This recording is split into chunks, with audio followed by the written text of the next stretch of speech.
Welcome everyone to our presentation about Morse Clary, a CSC alum. My name is Mary Donahue, and I'm one of the art department faculty. And along with with Laura and Trudy, the other two faculty members, and some of our students, we put the show up. And so just want to make sure everybody has their cell phones off. We're recording this, so yeah, please shut your cell phones off so we can put down a nice lecture. So let me tell you a little bit about Cathy Clary, who's going to speak about her husband Morris's work. She's living in Catskill, Washington at this time, and she's still teaching for Columbia Basin College. She teaches communications. And she was here in 2023 to donate a William Artis piece.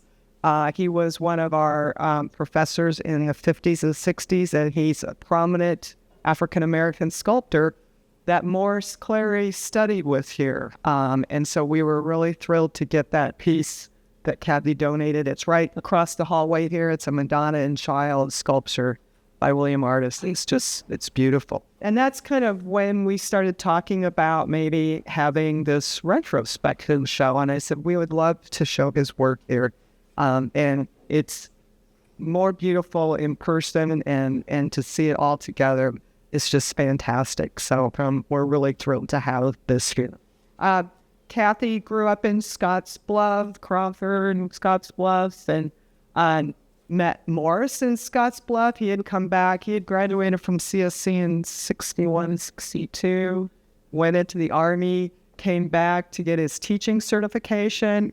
And there's a great story about a blind date that they went on. And that's how she met Morse. Dean Myers is here. He was on that blind date. Yes. Yeah. So, and we're just thrilled to have Cathy talk about Morris's work. If you have questions, we'll wait kind of till she's through. And then afterwards, we're going to go downstairs. We've got some refreshments. We can go in the gallery and you can look at the work and ask specific questions about pieces and just enjoy. So thank you. Thank you, Mary. Before I start my PowerPoint, I want to thank, this show is so beautiful.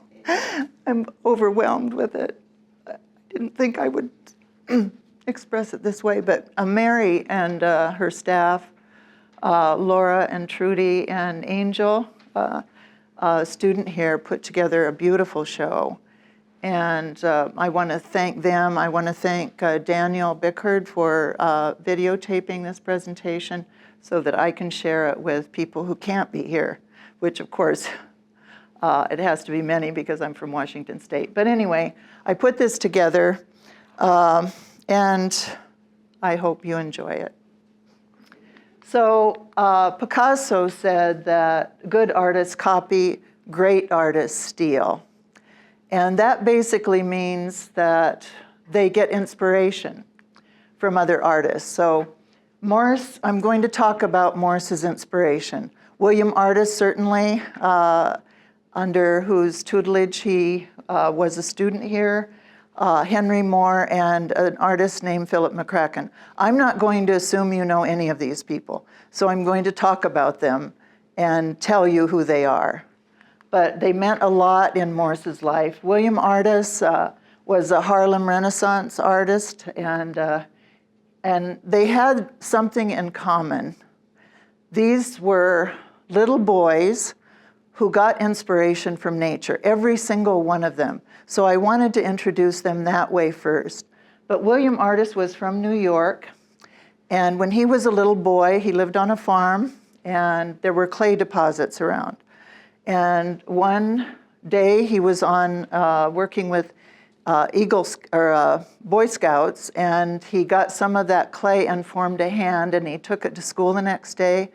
And the teachers and his fellow students were amazed. That's really what started his inspiration. Philip McCracken was a Northwest artist, and when he was 4 years old, he tried to carve a boulder that was in his neighborhood. Henry Moore is a famous British sculptor, And there's Adele Rock that was near him, near Leeds, England. And he looked back when he was older and looked back at when he was 9 years old and realized that at that time he looked at that rock, Adele Rock, and he knew that he had a sense of the mass and scope that sculptures could have in the open air.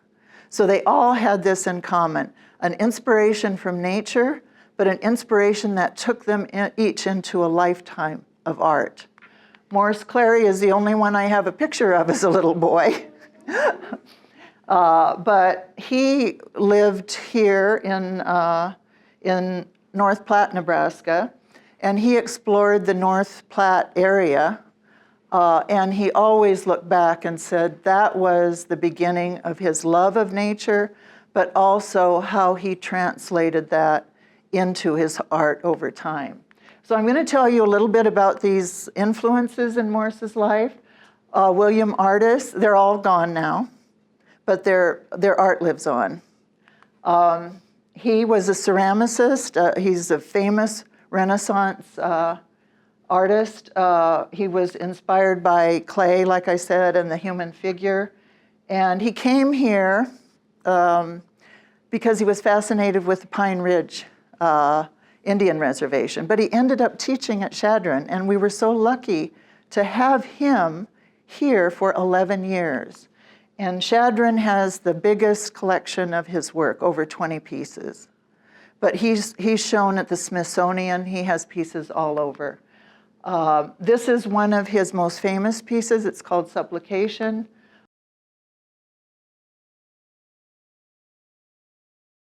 He often sculpted some of his students. He used them as models. And this is the piece that Mary was referring to, Madonna and Child. And this was purchased by Morse from another student in 1968. And Morse wanted to have this donated, but it didn't work out until after he died. Morse was the first student here to have a one-man show for his senior project. And amazingly, this piece, which is in the show, was from that particular show.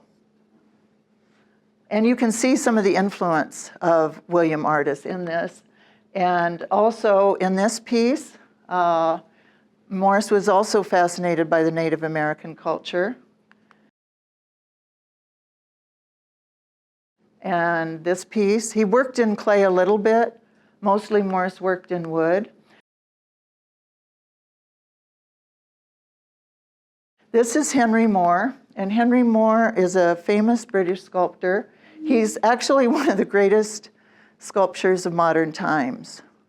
And he was inspired by all these elements, bone, roots, landscape, and he has over 13,000 works at the Henry Moore Foundation, catalog that is. Not the works themselves, but cataloged. And he has over 1,100 sculptures all over the world. He did what's called biomorphic abstraction, which Morse was very much influenced by. And you can see kind of the human form here. And a lot of them are in the open air. And he used space, like the voids, to create more three-dimensionality. There was a period in our young married life where I was thinking, I want to give Morse a special gift. So we were poor. I saved money for a year out of our grocery budget and other places. And I wrote Henry Moore, and I said, my husband has been influenced by you, and I would love to give him a gift of meeting you. So generously, he wrote back and said, we can set that up. So he visited him, and it just worked out that it was Henry Moore's 80th birthday, and so they had work all over England at various galleries of Henry Moore's work. So not only did he get to see Henry Moore at his place at Chatham, England, but he got to see all those galleries. And this is, you can see some of the influence here of Morse's work.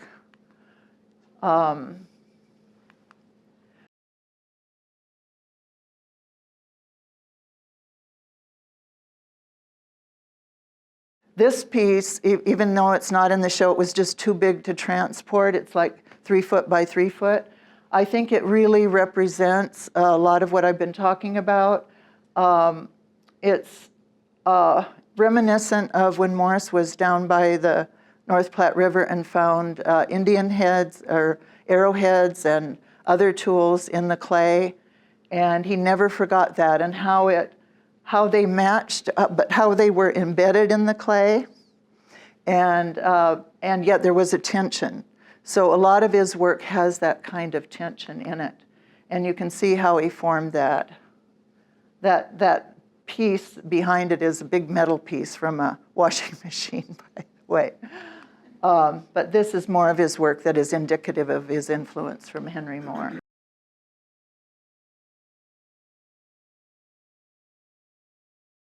And this piece was a Washington State Arts Commission piece. It's 19 feet high. This is the biggest sculpture that Morse made.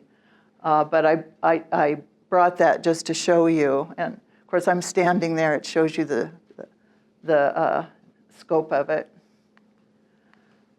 Philip McCracken was a Northwest artist and a pretty famous one. But he used imagery from nature throughout his pieces, mainly bird and animal sculptures. And the cool thing is he studied under Henry Moore.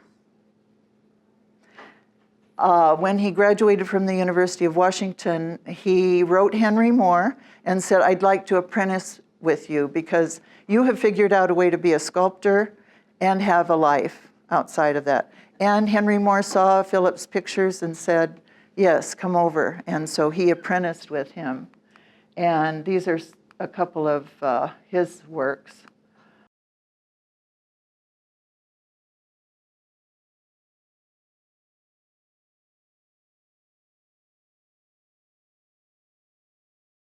After Morse met with Henry Moore and found out about Philip, he asked Philip, Morse asked Philip if he could apprentice with him on Guimas Island in Washington, where Philip had a studio, and he said yes.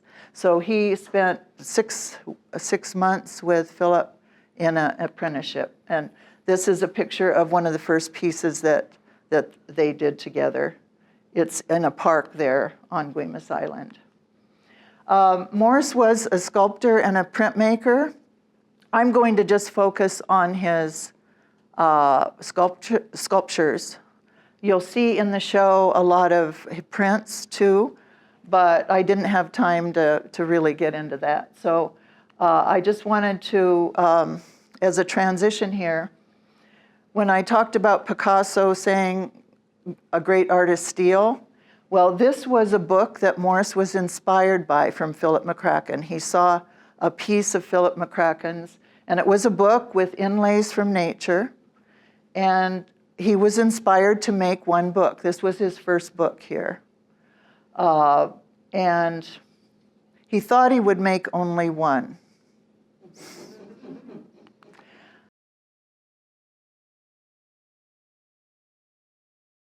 This is a quote from John Steinbeck. Ideas are like rabbits. You get a couple and learn how to handle them, and pretty soon you have a dozen. Well, Morse learned how to handle his rabbits because he ended up making about 300 books. And you'll see that in the show, most of the work is representative of the last 25 years of Morse's life as an artist. And he did mainly books at that point. But it started out with one idea from one book. And this is why I wanted to show influences, because no artist is in a vacuum. It all fits together, and that's why the name of this show, The Story and the Mystery, is perfect. Because it's a mystery as to how all these things fit together. But they fit because of passion and the inspiration of nature. So I just wanted to share that this is, you don't have to read this, I'm not going to read it, but these are the types of woods that Morse has used in his sculpture. His main, his preferred medium was wood, and he loved wood. He worked in other mediums. You'll see some bronze downstairs, and he has a series called the Paperback series, which is made out of museum board and so forth, but mainly wood. And this isn't in the show, but it's representative of what I was talking about, his love of woods. It's a huge book, and it has 100 books within it and 24 different types of wood. And I wanted to show you this because this indicates why he loved it. It wasn't just the texture of wood, it was the color of wood, and how they combined in his work. Most of the books have different types of wood within them. And then he used inlays mainly from nature. Some of them were self-made, but a lot of them were found objects, and these are some of those. But I wanted to show you some of the books.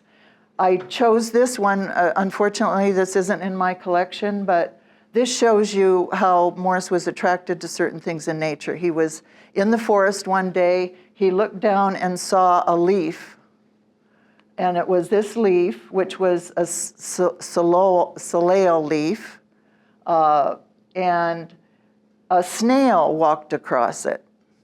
And the snail made those silver lines. And so Morse saw the beauty of that and then enhanced it with wood and so forth, and it really is a beautiful piece. This, I think most of the rest of the slides are pictures of work downstairs, but I chose this one because it represents, Morse's inlays. And he found some hornet paper in my mother's garage, and he said, "Oh, that's interesting. I don't think it will work very well, but I'm going to take it home and experiment with it," which is what artists do. They play, they experiment. So he found that it was a beautiful material to work with. It was so malleable. So he made some pieces. This is Hornet Haiku.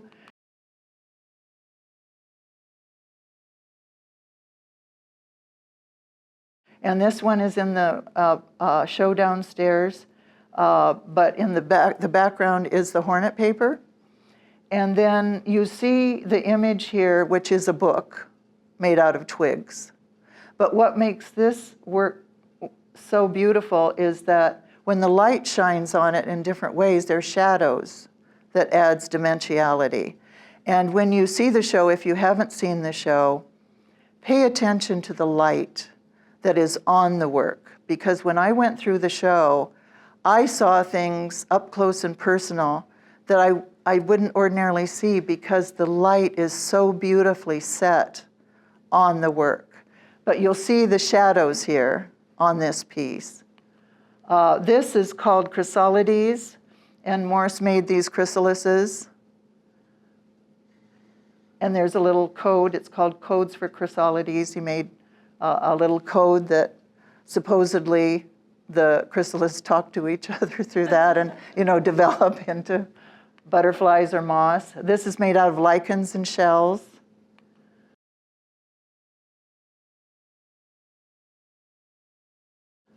This one is made out of seed pods. I think it's locust pods, but it's called Recitation and Reflection. And this is elm seeds. This is the one. And rice paper. And again, the lighting downstairs, you can really see the jewels that are part of this. This one I chose because it has several different woods in it. And it's called Moth Sextet.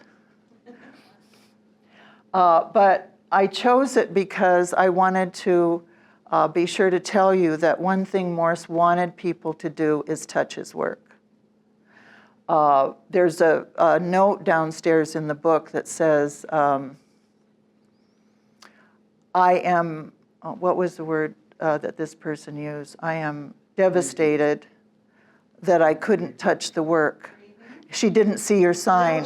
No, it was, Mary and her staff put up a sign, please touch the work. And a lot of galleries and a lot of artists don't want you to do that, but Morse learned, he created this work through the use of his hands, so he always wanted people to touch it if they felt the impulse to do so. He said he preferred that people not have ice cream on their hands, you know. But, these next few slides are just some themes. Every book of those 300 is unique, but he had some themes, you know, that he was drawn to. And language and written form, the origin of written forms was definitely one of those.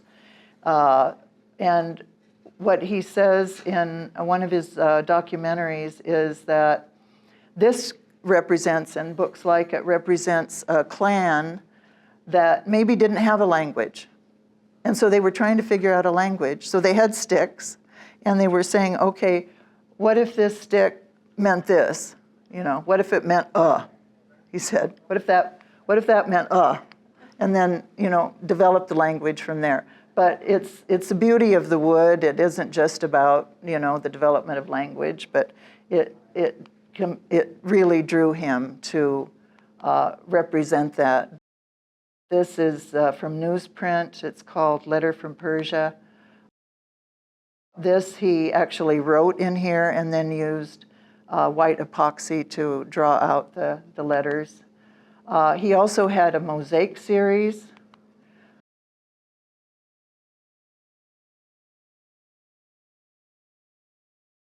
But he would put these inlays in. Some of them were found objects, some made objects.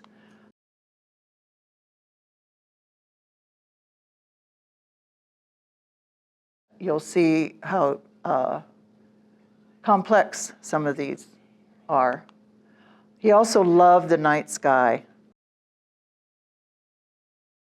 And he made works. This one is in the show, and the light is so beautiful on this. It really, those jewels in that book are really reflected so well.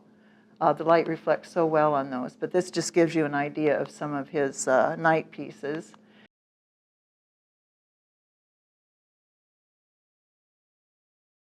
And then, remember I told you he was fascinated by the tools that he found in near the North Platte River. Well, he loved to make tools. And so he made a variety of tool books.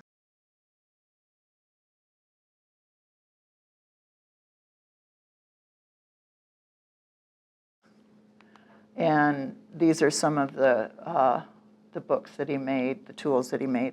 He once asked a doctor if he thought that he could do a surgical procedure with these tools, and the doctor said, well, I think I could, but they would be hell to sterilize.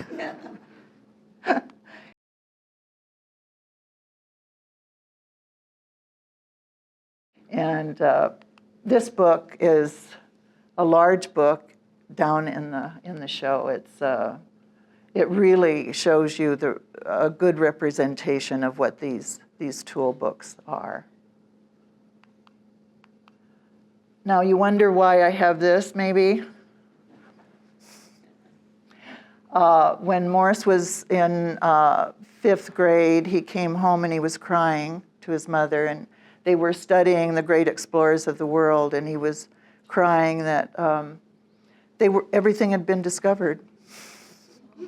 And he was bereft. But I just want to say that Morse was an explorer. He did have discoveries. Every book has a story. His life has a story, and it's a mystery of how that all came together. But he was an explorer. And I love this quote by Albert Einstein: the most beautiful thing we can experience is the mysterious. It is the source of all true art and science. But I think if you look at your own life, there are so many mysteries that are associated with it. But we we somehow have to trust our impulses, our passions, as long as they don't hurt somebody else. But I just wanted to briefly outline what I've talked about in terms of the mystery of Morse's life and the synchronicity of what brought me here. Morse exploring around the North Platte River, the impulse to make art inspired by nature, studied here at Chadron State with William Artis. Morse was inspired by Henry Moore. There was a visit to see him. That led to a sabbatical with Philip McCracken. Morse had a life in art and teaching, just like William Artis. They were the two teachers of this list. And then after Morse died, I gave the gift of Madonna and Child, meeting with Mary Donahue, who invited a retrospective invitation and a magnificent retrospective. I'd like to address any questions that you have here. As Mary said, well, I can answer a couple of questions, and then we'll go down, and if you have specific questions. David, my brother, hello.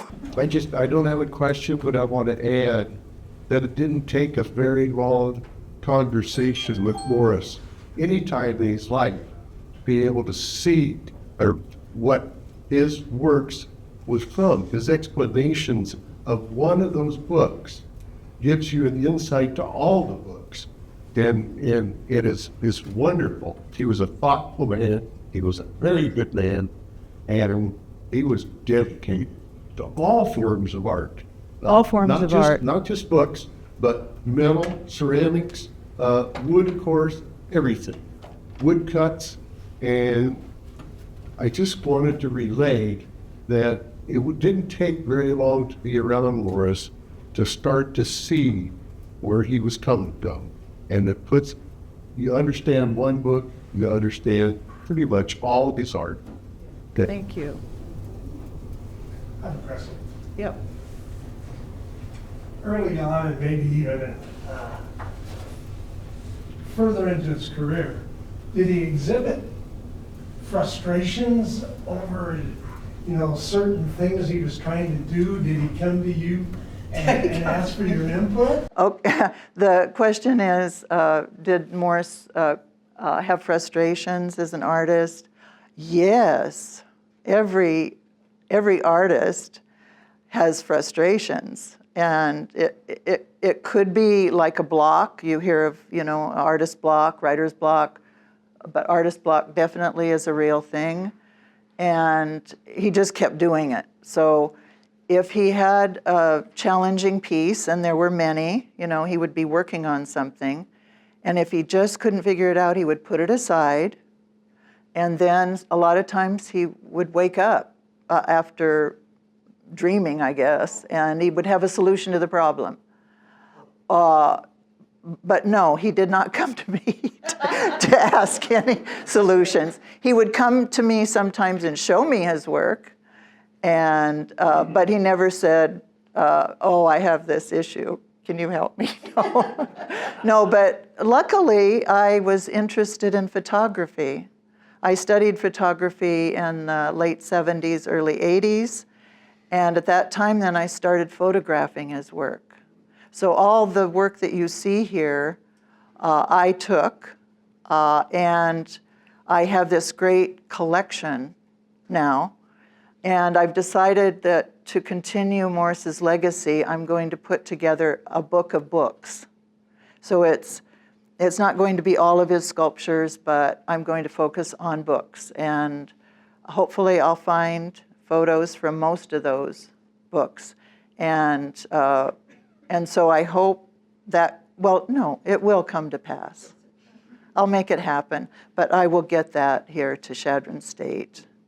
And I am going to donate one of the books to Chadron State. I haven't decided yet which one for their permanent collection, but there is a baby, a bronze baby down there that one of Morse's collectors wants to donate to Chadron for their permanent collection. I really appreciate that, Dorothy Schuler and Jerry Finn. And you'll see a lot of their pieces down there. Very generous. I really appreciate, and I should have said, in terms of my thank yous, at the beginning, thank you to all those who made this happen. My brother contributed some pieces from his collection, and Jerry Finn and Dorothy Schuler made a trip to deliver about 20 pieces for this show, and then others. So I really, really appreciate that. Yes? One other thing I'd like to add about Morris is some of his art, there was a sense of humor to it. Yeah. That Yeah. he had that side in him. It was serious work, but there was a humorous side to it. And it's like the sawhorse, or the briefcase, or Yeah. the one that the family called Bucket Bottle. And he had that side. Yeah, and the comment was, and we can't pick it up maybe on the video unless I repeat it, but Morris did have a great sense of humor, and I just didn't have time to show some of those pieces that David just mentioned. He had one book called Evening Prayers, and it was an owl, sitting on a piece of wood, but Evening Prayers. And he made this briefcase series where he had this beautiful case, and you open it up, and it was a wooden pair of briefcase.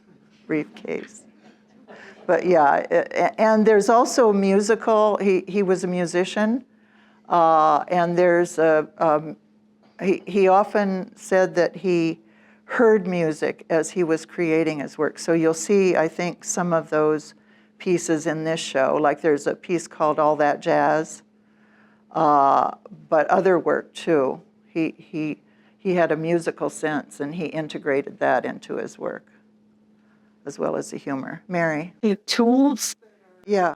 he made and laid in books, are those tools he would use? No. Or just No. like imaginary tools? Imaginary tools. And if I could just take a minute before we go down, I'd like to show you the process of making a tool book. Here he is with a block of wood. And then he would shape the book with a bandsaw, and then, he had this form. And then he would create these tools or inlays or whatever and figure out where it would go in the book, and then work on it. And are these tools like imaginary prehistoric? Yes. Well, yeah, just that. Some of those are bones, aren't they? Bones, yeah, he used a lot of bones. Bones, any really, he was using anything and figuring out how he could show it off, in a piece of art.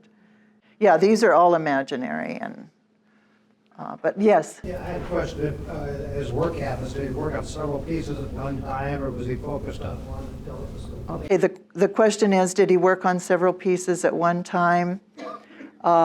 Yes, usually. He was focused on one piece, but like I said, he might have to set that piece aside and then work on it. And I still have inlays. I still have materials. I'm hoping to find a sculptor student that would be inspired by some of those things, but yes, he might have had several at a time, but focusing on one. But they were in the background, waiting to be done. The ideas were always going. Did you have a question? No. That was the question. Okay. Yes, Dean. I have several comments. I knew who Morris was in the early 60s. We were in college at the same time. He would not have known me. I would say lowly freshman, sophomore. And he went off to the Army, as it's been said, and he came back. And I got to know Morse in the mid-60s, 66, 67, 60. 65, 66. Well, actually 64, 65, 66, but anyhow, doesn't matter. I was very impressed by him. We didn't get to be truly, really close friends, but we knew each other fairly well. And my advice to anybody and everybody is don't lose touch with people, particularly people that you care about or are impressed by. I have met up and, well, I never did see Morse after spring of 1966. But when I came to see the show, I'm like most of us, we're locked into clockwise, and I started and I went around the room. The last piece that I looked at essentially was the piece that was from his senior show. And I remembered it very distinctly and specific. It was like I was in a time warp. And I so much missed not having been able to see what he accomplished as it was happening throughout his life. And the mystery of life here is, Dean is related to that because I met Morse on a blind date, and it was a double date with Dean and a woman that he was dating at the time that Morse knew.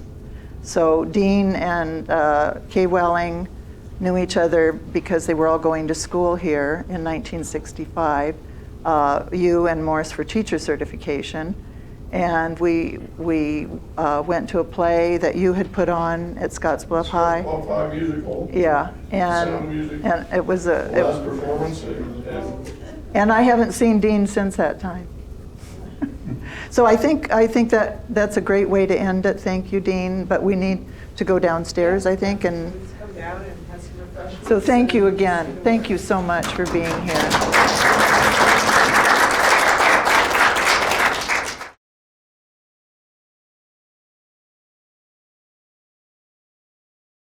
I originally had wanted to go to school for space studies, and I had done astro studies when I was younger. So I really loved it then. Yeah. Oh my gosh, yeah. This is the only night sky book I have, and I'd like to buy one back. I know who has it, and I said, if you ever want to sell it, I'd like to buy it back. Yeah. But yeah, The ones that you showed in your presentation with the live edge too, the less structured edge. oh yes, the burl. Yeah. Oh, the burls were just, and I don't think there's a burl piece here, but when he found burls, oh my, and made a book out of those, so gorgeous. Yeah, yeah, so it wasn't the traditional frame. Yeah. He added color. I don't really know how he did this, but he added the color to these pieces of paper. I think this is incredibly intricate. And I really love this piece, and I don't have it. I had even forgotten that this piece existed until his collector loaned it to me to bring. So it's somebody else. Yeah, it's the name tags tell which collection it is. And I don't know the story behind that, but he wanted to do that, just to make it interactive. Each of the, you can take them out. Have they been shifted in order? I don't know about that. I'd have to play around with that, like a Rubik's Cube. Yeah, because of the feathering. Yeah. Oh, yeah, you're right.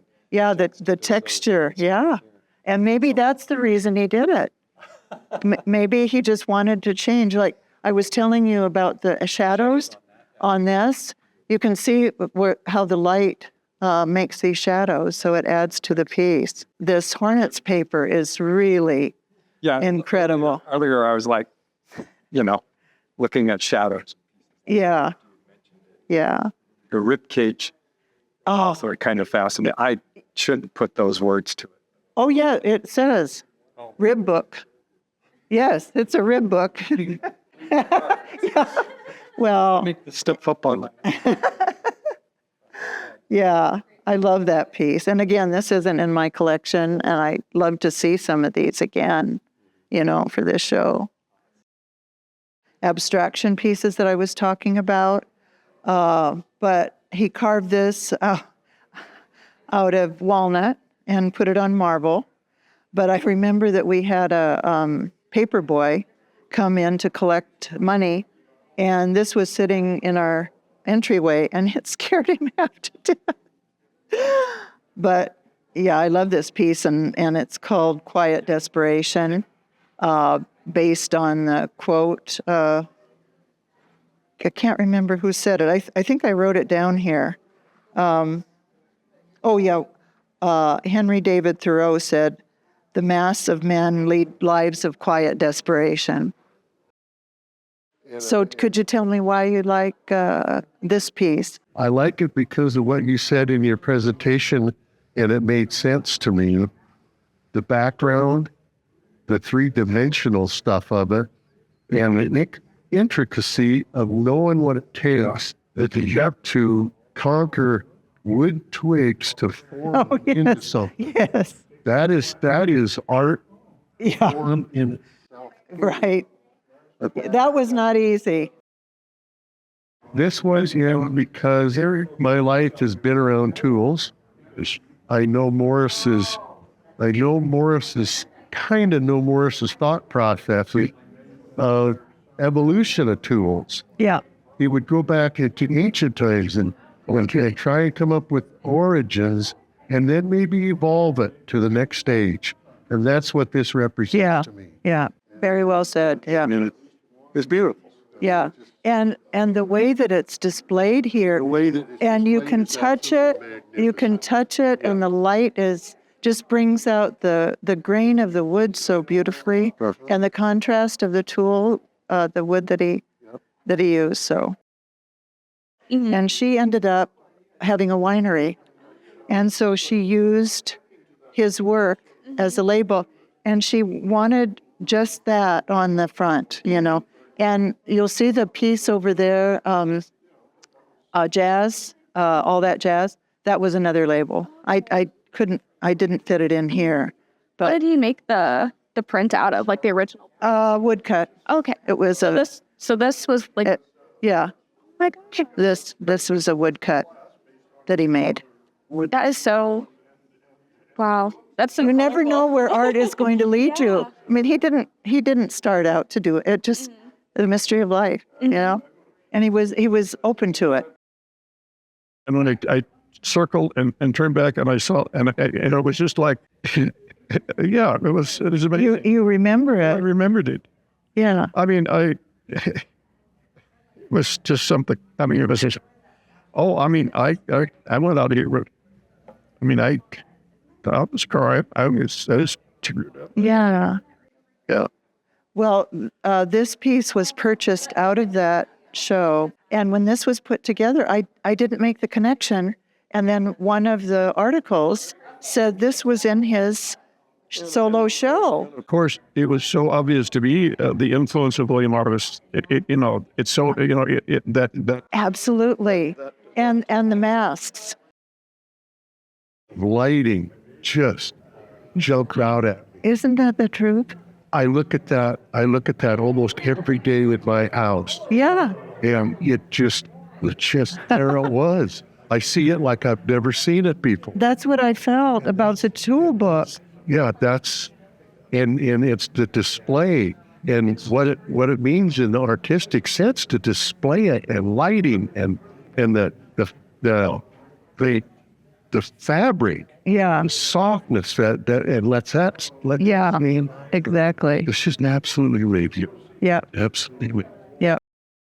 I think that's what struck me about this one. And I recognize the little, I don't know what they're called, elm seeds. Yeah.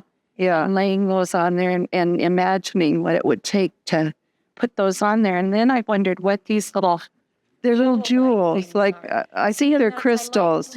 Yeah. And this just reminds me of Yeah. And what he did with the grain of the wood to make this stand out. Yes, yes.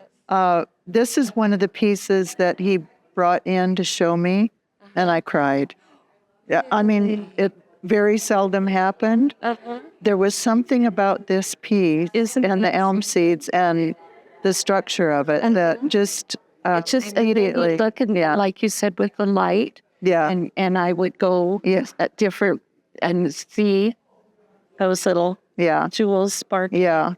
Yeah. He added the jewels, toward the end. I mean, it was just like the last 5 years or something. Really? But he found a jewelry store in Moscow, Idaho, and they had just pieces of rhinestones and seed pearls, and he would just buy some. See, I go to Yeah, yeah. And then he would just he didn't know how he was going to use it. It wasn't for a specific piece, but he would gather these materials, and then it would inspire him along the way. Well, I just stopped at this one for a long time. And Yeah. thought about those seed things. Yeah. Aren't wood, but they're paper. Well, I guess it is wood. Paper comes from wood. But that one was also used as a label for a wine bottle. Yeah, like that one.